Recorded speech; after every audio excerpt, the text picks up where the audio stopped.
ಚಕ್ರಭಾವಿ ಕೃಷಿ ಪತ್ತಿನ ಸಹಕಾರ ಸಂಘದ ಚುನಾವಣೆ ಏನು ಪ್ರಾರಂಭ ಆಗಿದೆ. ಎಲ್ಲರೂ ನಾಮಪತ್ರ ಸಲ್ಲಿಸಿ ಭಾನುವಾರ ದಿವಸ ಎಲ್ಲ ಅಭ್ಯರ್ಥಿಗಳು ಅಖೈರಾಗಿದ್ದಾರೆ.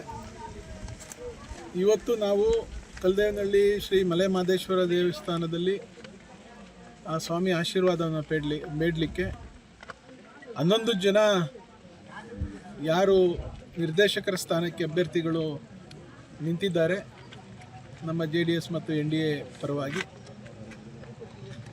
ಅವ್ರನ್ನೆಲ್ಲ ಕರ್ಕೊಬಂದು ಪೂಜೆ ಮಾಡಿಸಿ ಇಲ್ಲಿಂದ ಚುನಾವಣೆ ಪ್ರಕ್ರಿಯೆಯನ್ನು ಪ್ರಾರಂಭ ಮಾಡಿದ್ದೀವಿ, ಪ್ರಚಾರವನ್ನು.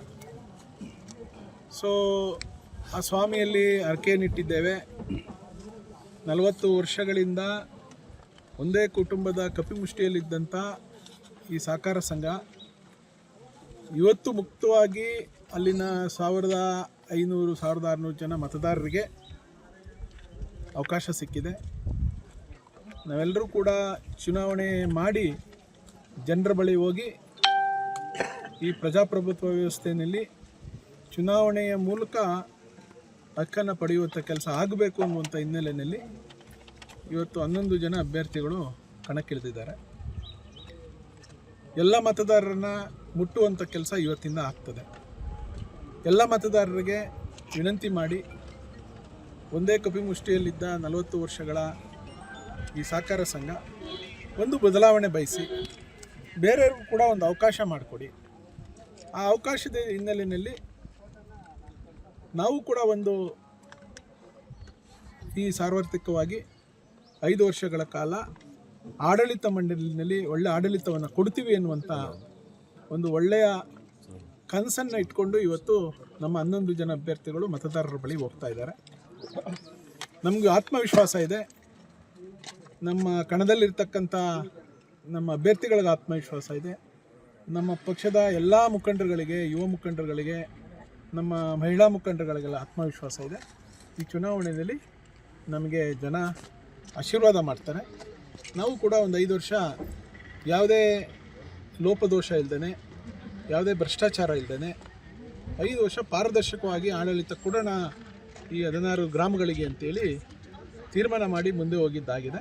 ಸೊ ಅದಾಗುತ್ತೆ. ಈಗ ಅಜೆಂಡಾ ಏನು ಇಟ್ಕೊಂಡು ಕೇಳ್ತಾ ಇದ್ದೀರಿ ಸರ್? ಮಾತಾಡ ಅಜೆಂಡಾ ಏನಿಲ್ಲ.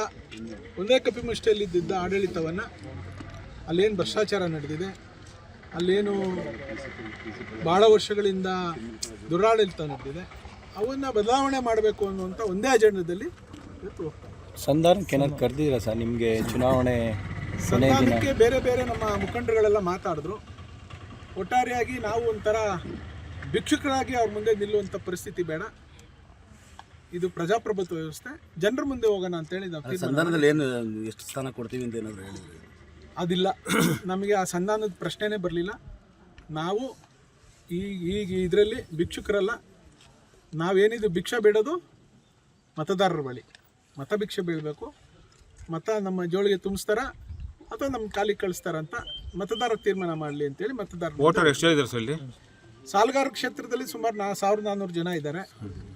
1215 ಜನ. ಒಂದು ಸಾಲಗಾರರಲ್ಲದ ಒಂದು ಕ್ಷೇತ್ರಕ್ಕೆ ನಡೆಯುವ ಚುನಾವಣೆಯಲ್ಲಿ ಒಂದು 140 ಮತದಾರರಿದ್ದಾರೆ. ಈಗ 40 ವರ್ಷದಿಂದ ಅವರೇ ಆಡಳಿತದಲ್ಲೇ ಇತ್ತು ಅಂತೀರಿ? ಖಂಡಿತ. ಈಗ ಯಾವ ರೀತಿ ನೀವು ಚುನಾವಣೆ ಎದುರಿಸ್ತೀರಿ ಸರ್? ಚುನಾವಣೆ ರೀತಿ ಎದುರಿಸ್ತೀವಿ ನಾವು. ಬೇರೆ ಏನಿಲ್ಲ. ಬೇರೆ ಇಲ್ಲಿಗಲು ನಾವೇನು ಆಮಿಷಗಳು ಕೊಡೋದು, ಬೇರೆ ಏನಾದರೂ ಅಧಿಕಾರ ದುರುಪಯೋಗ ಪಡ್ಕೊಳ್ಳೋದು, ಆಡಳಿತ ದುರುಪಯೋಗ ಪಡಿಸ್ಕೊಳ್ಳೋದು ಅವ್ಯಾವೂ ಇಲ್ಲ. ಅವೆಲ್ಲ ಪಡಿಸ್ಕೊಂಡು ಇಷ್ಟವರೆಗೂ ಅಧಿಕಾರ ಮಾಡಿದ್ದಾರೆ. ಇವತ್ತು ಅದನ್ನು ಅವರು ಮಾಡಬೇಕು ಅಂತ ಹೊಡ್ತಾರೆ. ಜನ ತೀರ್ಮಾನ ಮಾಡ್ತಾರೆ. ನಾವು ಪ್ರಾಮಾಣಿಕವಾಗಿ ಮತದಾರರನ್ನು ಕೈಕಾಲು ಹಿಡಿದು ಓಟ್ ಕೇಳೋಂಥ ಪರಿಸ್ಥಿತಿ ಇವತ್ತು ನಮಗಿದೆ. ಅದನ್ನು ಮಾಡ್ತೀವಿ.